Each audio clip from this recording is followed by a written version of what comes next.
c'est deuxième Chanel and Jodie.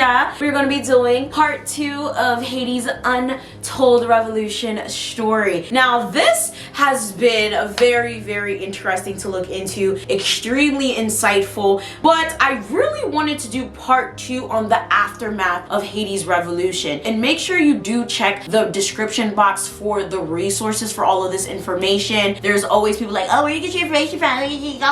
Bitch, read the goddamn links, okay? And if you're not confident in my links, ask your mama or your daddy, okay? Because if you're of Haitian descent, your parents will know this information. This is not information that I'm getting out of my ass, okay? A lot of the information that I'm getting for these videos really does come from my Haitian literature class that I took in college, as well as my Black Studies, Africana Studies, and my Caribbean literature classes. So this is not just, you know, made up information, but of course you guys can feel free to reference down below, and also comment down below like what is some extra information that I did not include, because to be honest I did glaze over a lot of things because like it's too much. We'd be sitting here for 10 years, but I did give you guys all the most important parts that you're able to debunk in conversation and just be able to be well-rounded about Haiti's history. Before we get started, make sure you guys check out the merchandise shop. We got those designs or whatever. Make sure you go buy something, send me the picture so I can post it on my story or whatever. Thank you guys for supporting if you do. Make sure you guys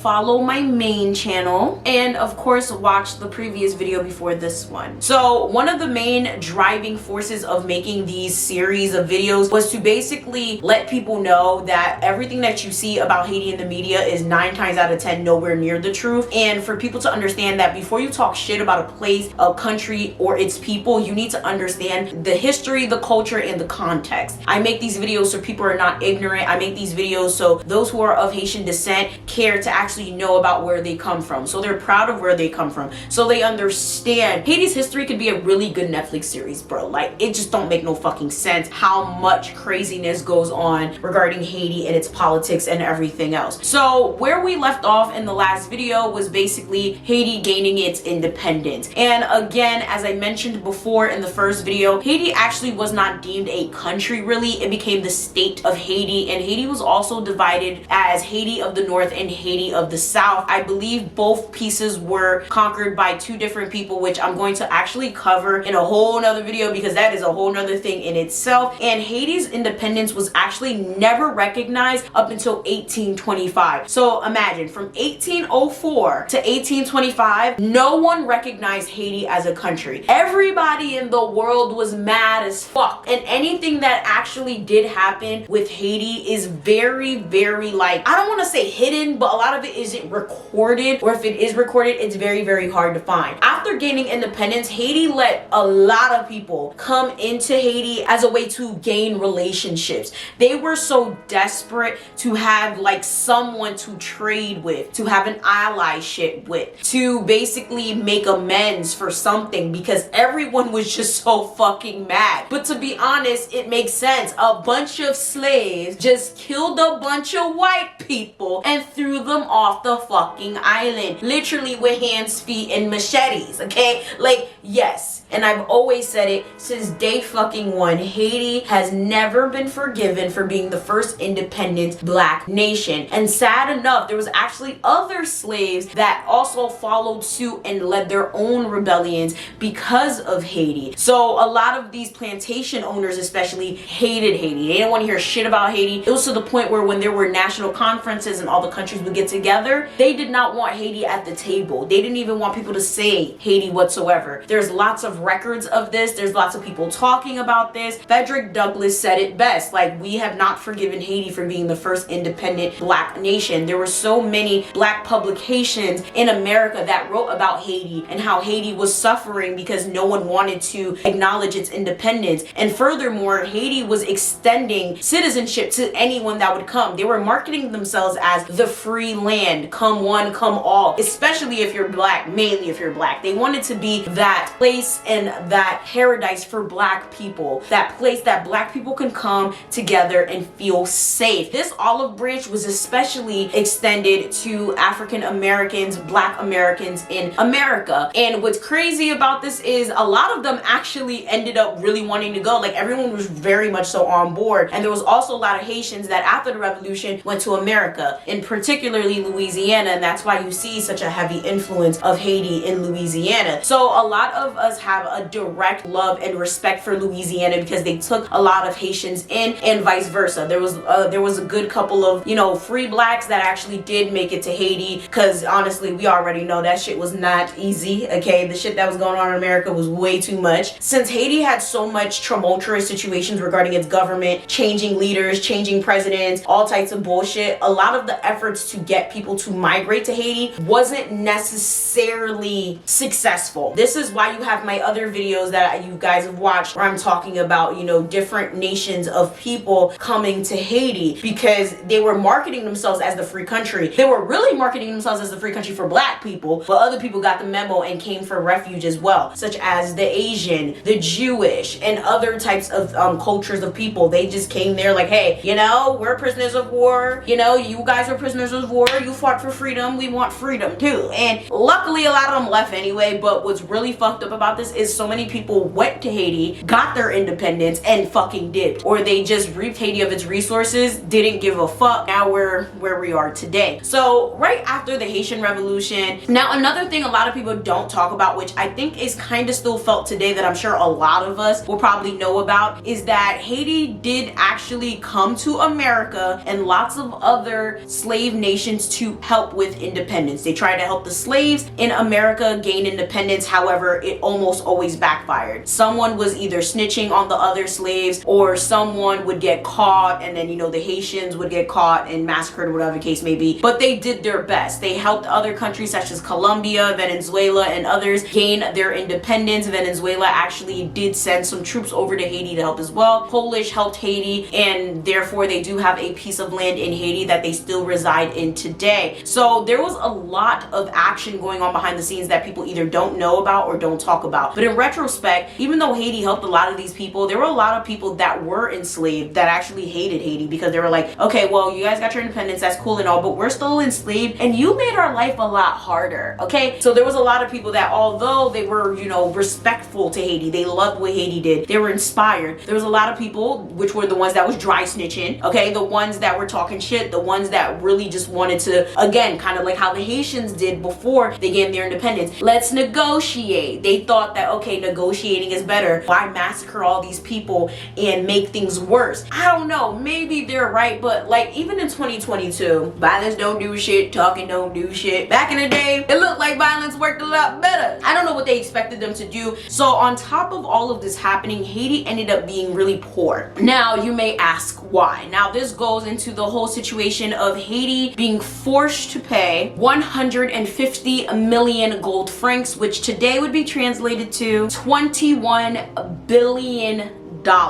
Yes, France pulled up to Haiti after the revolution, and they were like, hey yo, you're gonna pay us for all of the work that we put into this fucking island. Essentially, you're going to pay us for your independence. So we want 150 million gold francs, or we're going to blow up your capital. They pulled up with cannons aimed at Haiti's capital, and they said, agree to pay us this money or we're gonna blow you the fuck up. And Haiti had absolutely no choice. On top of that, they were forced to pay annual fees, and the 150 million gold francs, aka $12 billion, also had interest. So you guys can imagine why Haiti is poor. That fact alone is very much so key to understanding why Haiti is the way it is today. When it came to Haiti, Haiti was a slave island, like literally 500,000 slaves versus 30,000 free blacks, 40,000 whites, and basically they had killed off all the whites. So it became a predominantly predominantly black nation. Black people were not even allowed to have possessions back then, and the free blacks were really much so out for self, like I said in my other video. So for the most part, everyone who had wealth held on to their wealth, and a lot of the slaves were faced to fend for themselves. And if you're literally being taxed heavily, and you know you're being forced to pay an annual fee on top of like some debt you gotta pay off, what do you expect? Now America was forced to pay money back to Britain for their independence as well, but it's not the same thing, because at least America had infrastructure, okay? They had laws, they had order, they had shit in place. Haiti had absolutely nothing but a bunch of greedy ass leaders. Listen, I love the forefathers, thank you, God bless Haiti, Haiti Pukuis, make Haiti great again, yeah, but a lot of them proved to be extremely greedy and extremely out for self, and that's part of the reason as well why Haiti could not prosper and did not fucking stand a chance after this. Of course, we have Jean-Jacques Dessalines that sat here and named himself emperor for life, whatever the case may be, after he ended up dying because he was trying to calm down some sort of mulatto feud that was going on.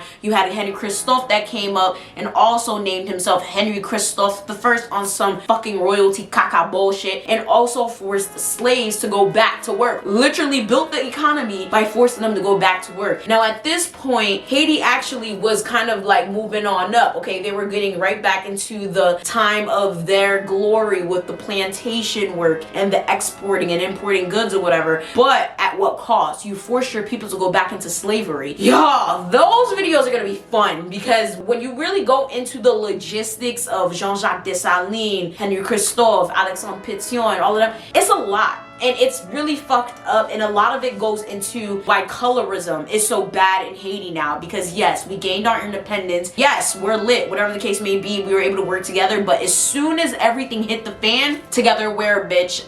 Yeah, so the mulattoes got what they wanted and the blacks got what they wanted, but now it's like, okay, what do we want? You know, what do we want out of this? Where do we go from here? Who's in charge? So now you have this power struggle between Haiti of the North and Haiti of the South, and the light skin and the dark skin and the mixed class and the rich class and the white class that's still left. It's really, really sad, because among Haiti's civil wars, there was no one that was fucking with them whatsoever. Haiti had numerous embargoes because of their revolution. If you guys are not aware what an embargo is essentially nothing in and nothing out. They were not allowed to import or export anything for a significant amount of time, and this is something that has been done to Haiti numerous times throughout history. And you guys are probably wondering, okay, what's the big deal? Well, if back in the day all they had to rely on is exporting and importing goods in order to make money for the country, and now no one's fucking with them and they placed embargoes basically telling everyone you cannot trade with Haiti, what do you expect? They're not allowed to be at any of these official meetings with all the countries because everyone is so fucking mad that a bunch of niggers won, okay? So they can't talk about what they're going through, they can't import or export any goods, everyone is fighting on the island, leaders are fucking changing like they change panties because nobody could get along. So Haiti became a fucking hellhole low-key because there was no order, and I do not think they planned for what would happen after all of this went down. Now when it came to America, America was fake as fuck. They didn't know whether they wanted to recognize Haiti's independence or not. One day they were like, yeah, you guys are admirable. The next day they were like, oh my god, how dare you, you fucking niggers. Like, you can find throughout history where America would congratulate Haiti, but then in the same breath be like, oh my god, how dare you guys do what you did. So they were very, very iffy, but at the same time they did help Haiti pay that debt back to France, but at a high fucking price, because to this day they're still in fucking Haiti's business, and every single time, you know, Haiti wants something or doesn't want to do something, America kind of throws all of the past right back in their face. In fact, America only recognized Haiti's independence by 1862. Do you guys not understand how fucking petty this bullshit is right now? Everyone was literally only recognizing Haiti as a country on their own time. Every year, every decade, a new country was like, okay, well, you guys are independent, we'll recognize you. Oh, well, okay, yeah, you guys did fight for it, we'll recognize you. And of course, France ended up recognizing Haiti's independence by 1825. That's when they signed a treaty. But when it came to America, Haiti really wanted that ally. I'm not really sure why, mainly probably because they were the first independent nation in the Western Hemisphere, so they probably were kind of like looking looking towards them as like some big sister type shit, but America never had their best interests at heart. Shit, a Haitian man even founded fucking Chicago and they don't give a fuck for that. Haitians fought in the Civil War, and I feel like that probably fucked them up, because of course they was on the nigga side, okay? They was trying to eradicate slavery. So I feel like it's kind of like one of those fake relationships. You know how like you have somebody that you don't like, that you don't know why they don't like you, but they don't like you. I feel like that's what America was doing to Haiti, except we know why they didn't like them, right? But it was one of those things where it's like, I'm gonna be fake to you to get whatever it is that I need from you, that I want from you, whatever the case may be, but like I don't want to be seen talking to you. You can't be here. You're gonna have to like hide over there or whatever the case may be, but like when you need something, holla. Like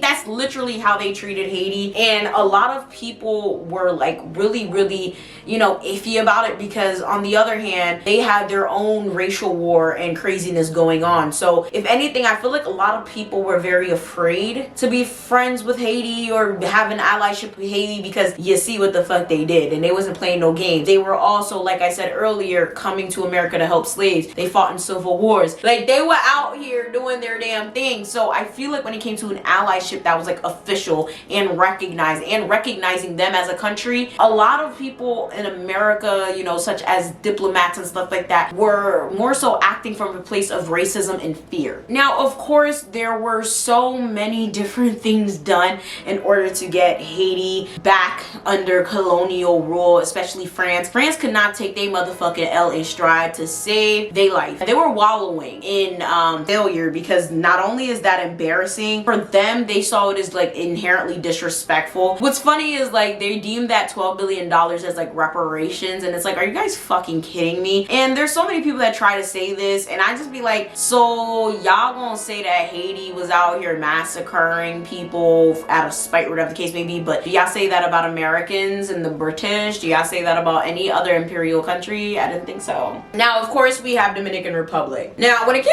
to Dominican Republic, Haiti and DR were not friends. I feel like a lot of what people say about Haitians and Dominicans is very hyped up in the media, because at the end of the day, they rely on each other monetarily to survive. Haitians sell over there, Dominicans sell over here, whatever the case may be. And there's lots of other things like families that are interconnected and live across the border, or whatever the case may be. The DR slaves were very, what's the word, indifferent about the whole situation. When it came to what was going on in Haiti, a lot of them did join. There were some that joined, and a lot of people don't talk about this, but a lot of them did join. A lot of them were helping, you know, the Haitian slaves seek refuge, giving them, you know, weapons and stuff like that. However, a lot of the Dominican slaves didn't necessarily have a reason to help Haiti, because they were living better than the Haitian slaves. I'm not gonna say that they were like treated 100% better, but in terms of what was going on in Haiti, their shit was low-key a walk in the park. Now, DR was owned by Spain, right? Spain actually cohabitated with the Dominicans. This is why Dominicans look like that now, and Haiti is still predominantly black. There's a reason why the island looks very much so different. They're a lot lighter, they're a lot more mixed. Haitians predominantly black. It's like 90+% black, and they wanted to keep it that way, and they also wanted the entire island to be that way. When independence was declared, the entire island became one. Everything was Haiti. But the Dominicans, they wasn't really feeling that, because for them, they were like, the Spanish kind of treated us good. Like, we had good shit. This was a good little allyship. It wasn't that bad. That's how a lot of Dominicans felt, and that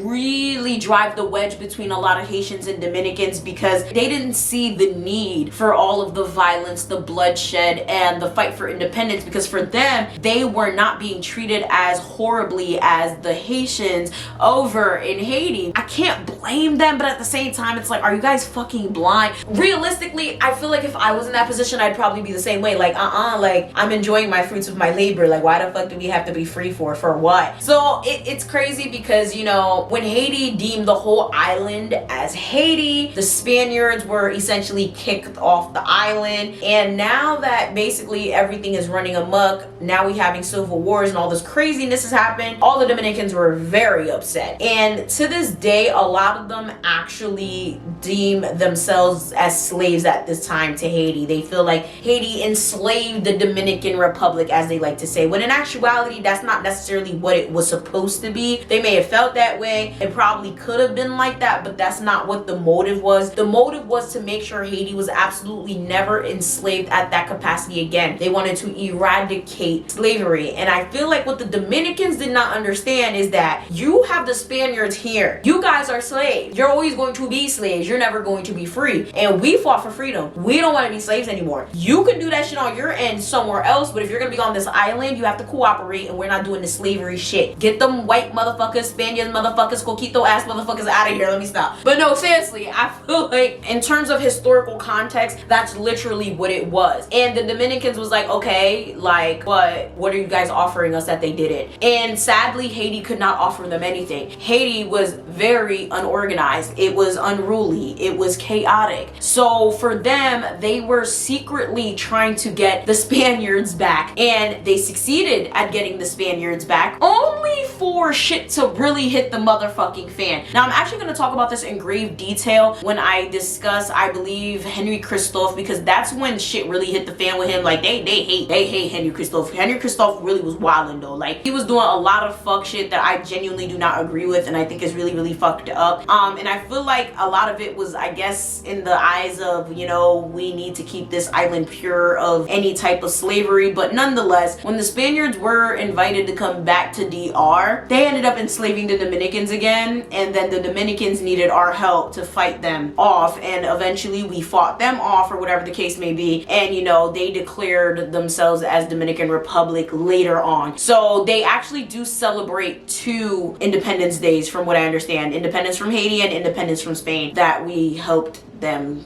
get rid of. Honestly, that shit actually low-key high-key annoys me now that I say that shit out loud. That is a short version of the story. Of course, there's more things in between the timelines, but that's the best way to explain it. Like, it's so unfortunate because we genuinely could have done so much better than this, people. Like, we really could have. But in both eyes of everything, like, I understand why Haiti did what they did, but I feel like Haiti was being a little bit too motherfucking extreme. Like, I like low-key, high-key. Like, listen, you got the French off. The Spaniards didn't seem to be doing too much, but at the same time, there have been reports of Spaniards and other white people that fled to Dominican Republic that were out here saying they will annihilate the blacks of Haiti and they will kill them, and they were this, that, and the third. You know, all the leaders of Haiti at the time were like, oh yeah, so you know, we're gonna fuck y'all up. And it just created a lot of friction and unnecessary warfare for absolutely no reason. And as a way for Dominican Republic to establish some sort of normalcy, they were also accepting people to their country as refugees. They actually had a very large Jewish population during the Holocaust, and a lot of them ended up leaving.